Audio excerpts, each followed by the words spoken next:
Hello friends, I welcome you again to this channel. Friends, in this lecture, today we are going to discuss John Donne as a metaphysical poet. Friends, John Donne, who was born in 1537 and died in 1631, has been acclaimed by the scholars, by the critics, as the pioneer, as the leader of the metaphysical school of poetry. John Donne, who lived during the Elizabethan Age and who wrote most of his poems towards the end of Elizabethan Age, towards the end of the movement of Renaissance, comes out as an extraordinary poet who revolted against the conventional style of writing poetry, which was prominent, which was prevalent among the Elizabethan writers during his times. Mostly, the type of poetry which was existing and which was popular among the readers during Elizabethan Age was highly romantic by nature, which appealed to the hearts of the readers. But John Donne revolted against this type of poetry, and he came out with some new kind of poetry which rather appealed to the intelligence of the readers than the heart of the readers. John Donne, he wrote on the topics, on the themes of romance, of love, but still his love poems are full of weight, are full of intellectualism. And that is the reason why, he stands out among all other Elizabethan poets. Some of the best known poems of John Donne, which are also known as metaphysical poems, as you can see on the screen, are Go and Catch a Falling Star, The Good Morrow, A Valediction Forbidding Morning, The Canonization, For Whom the Bell Tolls, Death Be Not Proud, and The Sun Rising. These are not the only poems written by John Donne. He has written a host of poems, but it's not possible to name all the poems over here in this presentation. So I have taken only a few poems who are very popular among the readers. John Donne, when we remember this name, the term metaphysics has been attached with the critic, attached with this poet by the critics. In fact, John Donne is the leader and founder of metaphysical school of poetry. His poetry is a revolt against the popular kind of poetry which was found in his times. It was John Dryden who for the first time used this term metaphysics to explain John Donne's poetry, the nature of John Donne's poetry. And that's why John Dryden said, Donne affects the metaphysics. So for the first time, it was John Dryden who gave us this term. Later on, during the 18th century, Dr. Samuel Johnson a very important critic of English literature. He called John Donne and his followers the metaphysical poets. And since then, this term, metaphysical school of poetry, has been applied, has been very popular among the readers and critics of English literature. This term, metaphysics, let's try to understand the meaning of this term metaphysics or metaphysical poetry or metaphysical school of poetry. Metaphysical can be divided into two syllables, meta and physical. Okay, meta means something which is beyond. Okay, and physical means something which we can see with our eyes, which we can listen to with our ears. This physical world. Okay, and meta means beyond. So metaphysical means the world which is beyond this world. Okay, in metaphysical poetry, the poets do not talk about these worldly matters. The poets do not discuss this material world. They present something which is beyond this world. Okay, something which is supernatural or something which is transcendental, something which is spiritual. It is mainly concerned with the fundamental problems of life and death and soul even after death. So metaphysical poetry mainly focuses on the themes of soul, on the themes of life after death, on the themes of God and all such things which are abstract ideas. The term metaphysical poetry means the poetry dealing with metaphysical subjects. What are the important characteristics of metaphysical poetry? Because if we want to understand, if we want to analyze John Donne as a metaphysical poet, we must know and try to understand what are the important features of metaphysical poetry. Then, as you can see on the screen, novel ideas and expressions is one of the important features of metaphysical poetry. Use of conceit. Conceit means a kind of comparison. It is a kind of a simile. In simile, two different objects are compared together. But in conceit is different from simile.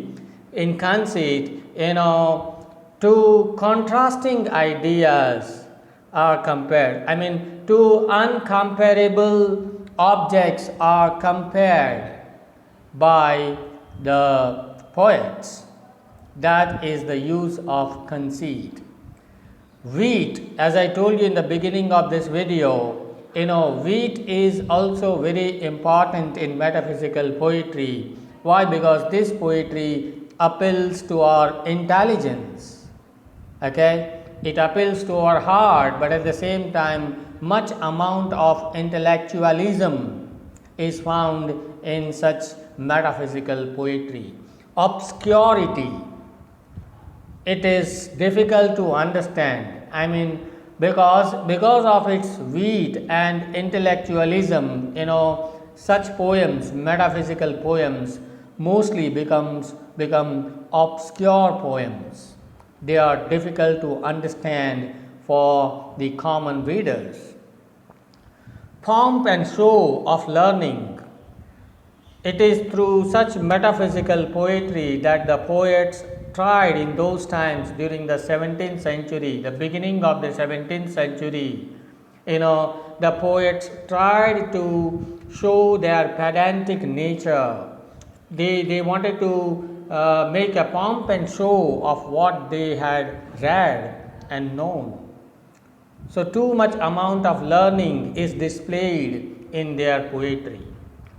Another important feature of metaphysical poetry is paradoxical ideas. Two contrasting ideas are put together, in order to alarm the readers, and intellectual appeal. Because of the amount of wheat, such poetry becomes intellectual poetry, so it appeals to our intellectualism. And the last but not the least important characteristic of metaphysical poetry is its argumentative style.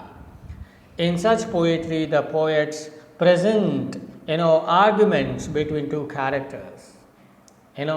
The ideas are presented in the form of arguments by the poets. So friends, these are some of the important features of metaphysical poetry. Let's talk about how this metaphysical poetry actually began. Metaphysical poetry began early in the Jacobean period, the last stage of the age of William Shakespeare. Jacobean period is in fact considered the old age of William Shakespeare's period.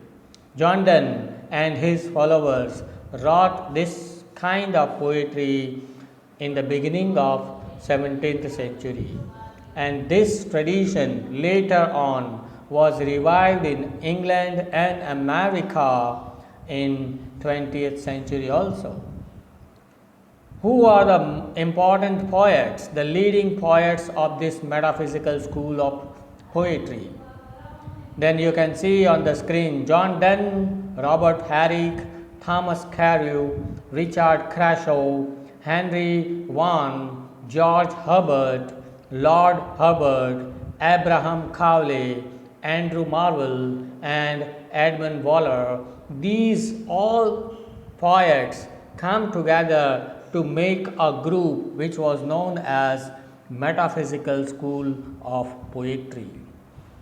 The major quality of metaphysical poetry is the combination of thought and feeling. And John Donne is the greatest master of presenting together different objects which have remote similarities between them. As I told you in the beginning, contradictory ideas are put together, paradoxical things are put together by John Donne in his metaphysical poetry. He connects the abstract with the concrete, the remote with the near, and the physical with the commonplace. This is, what is known as metaphysical poetry. The important feature of metaphysical poetry is the use of conceit. Friends, John Donne makes use of daring imagery or metaphysical conceits. His wit and conceits show his deep learning. He has a wide variety of imagery which is found in his poetry. He compares his face and the face of his beloved to two different hemispheres which make a globe, but the world they build together is superior to the earthly globe. So he compares two different globes, as I told you, uncomparable objects are compared together. This is called conceits. He compares his face and his beloved's face, with the two hemispheres of the globe. So there is one globe and there is another globe, this universe, this world also. Okay, and he says that his world is superior to this earthly globe. In Good Morrow is one of the very popular poems written by John Donne. He says this idea, he presents this idea, my face in thine eye, thine in my appears.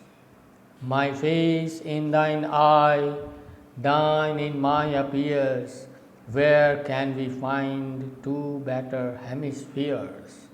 So this is how, we have taken one example of conceit in John Donne's poetry. Use of wit is also very casual in metaphysical poetry. John Donne was passionate as far as the use of witty dialogues and witty presentations are concerned. Leishman is impressed by John Donne's poetry that he considers him the monarch of the wit. Leishman, one of the critics of John Donne, he considers him, he has given this title to John Donne. I quote, he said, John Donne is the monarch, the king of wit. Carew says in his elegy on John Donne, Carew is also a poet, and he has written these lines for John Donne. I quote, "Here lies a king that ruled as he thought fit, the universal monarchy of wit." Okay, so such a great poet, metaphysical poet, John Donne was. The finest illustration, if I give you, from John Donne's poetry regarding his use of wit, then we must read his poem, The Flea. In this poem, he compares, he presents a fly, the flea, small fly. This flea is you and I, and this our marriage bed and marriage temple is. He talks to his beloved, and he says that the flea has bitten me, and the flea has bitten you also. Okay, so my blood and your blood are now united in this flea. So this flea now is the symbol of our marriage bed and of our marriage temple. So, nobody would imagine during Elizabethan age, nobody could imagine that even the fly, small insect, can be a topic, can be a subject matter to express his love in poetry. But John Donne has done this very successfully in his poems. Let's take another example from his another poem, The Sun Rising. This poem glorifies his beloved. He employs metaphysical wit and extravagant conceits. In this poem, John Donne writes, "She is all states and all princes I." She is his beloved. She is all states and all princes I. Nothing else is. He compares his lady with all the states of this universe, and he compares himself with all the princes, right? So this is how, use of conceits is found in his poetry. Another important feature of John Donne's poetry or metaphysical poetry is the argumentative style. The ideas are presented in the form of arguments between two different characters. It is a fusion of passionate feelings and logical arguments. This argumentative manner of speech is another element of his poetry. He often tries to prove his statements, through solid arguments. Let's take one example. If, this example I have taken from his poem, The Good Morrow again. If our two lovers be one, if our two lovers be one, or thou and I, love so alike that none do slacken, none can die. If our two lovers be one, if we be one, you and I, thou and I, love so alike that none does slacken, none can die. There is another example In fact, such examples are very numerous examples found in almost in all his poems. In Lover's Infiniteness, we have taken another example. If yet I have not all thy love, dear, I shall never have it all. He argues with his lady in order to, convince his lady for the life of love. He presents these witty arguments, these intellectual arguments, in his poems. There is another example from Sweetest Love I Did Not Go. They who one another keep alive never parted be. One more example you can see from his poem Valediction. Since thou and I shy one another's breed, since you and I sigh one another's breed, whoever sighs most is cruelest and has the other's death. So he argues, and by such arguments, he tries to convince, he tries to prove his points. Another important feature of his poetry, metaphysical poetry, is the use of paradoxes. Two different ideas are yoked together violently, if I use the words of Dr. Samuel Johnson. Dr. Samuel Johnson said that contrasting paradoxical ideas are yoked together, violently by John Donne. And John Donne is sometimes too blunt that he opposes, chides, and starts blaming and even cursing his beloved in order to convince his lady. On the other hand, in flattery, when he starts flattering his lady, he left Petrarch behind. He goes too much. Exaggeration is also an important part of his poetry.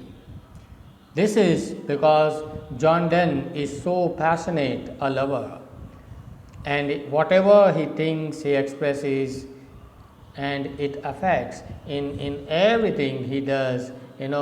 You find too much exaggeration. This paradox example you can take from one of his very popular poems, Go and Catch a Falling Star.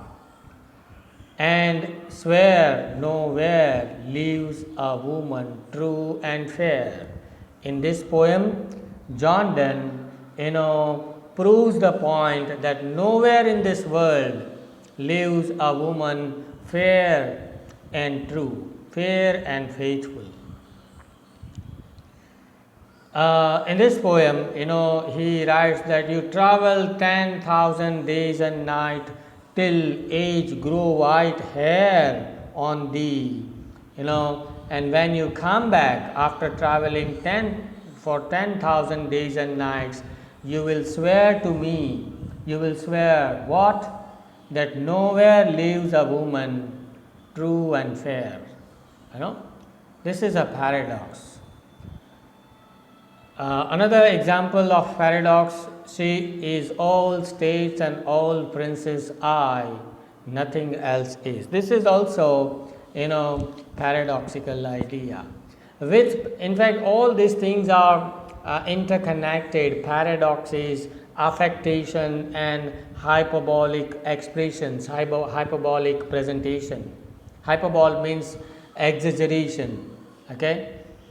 So affectation and hyperboles are also abound in his poetry. Let's take one example of this exaggeration or affectation or hyperbole. Go and catch a falling star in this poem.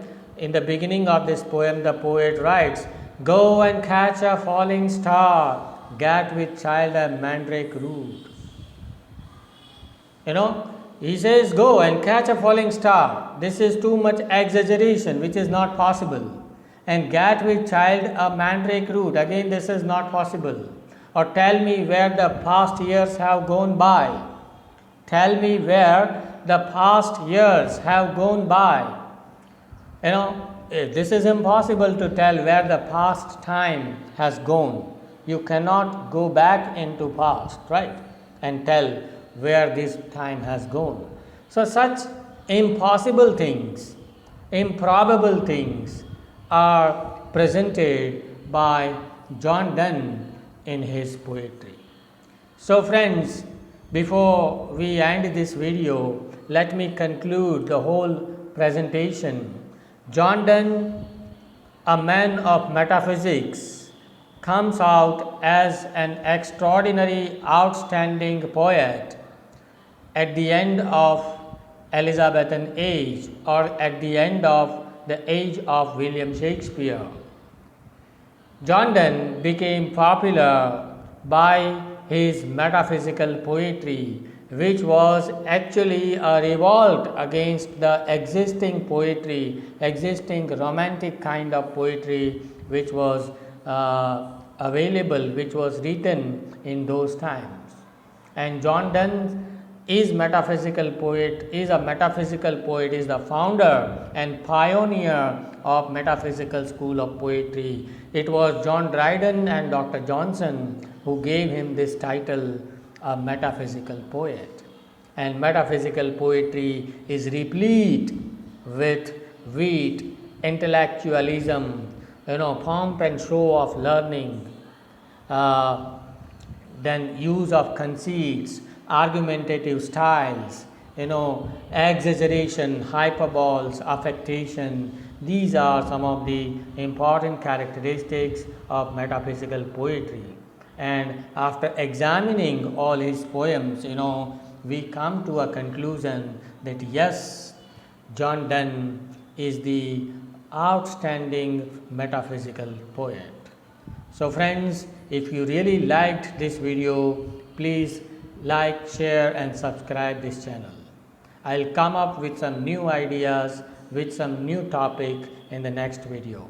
Till then, stay home, stay safe, goodbye and have a nice day. Thank you.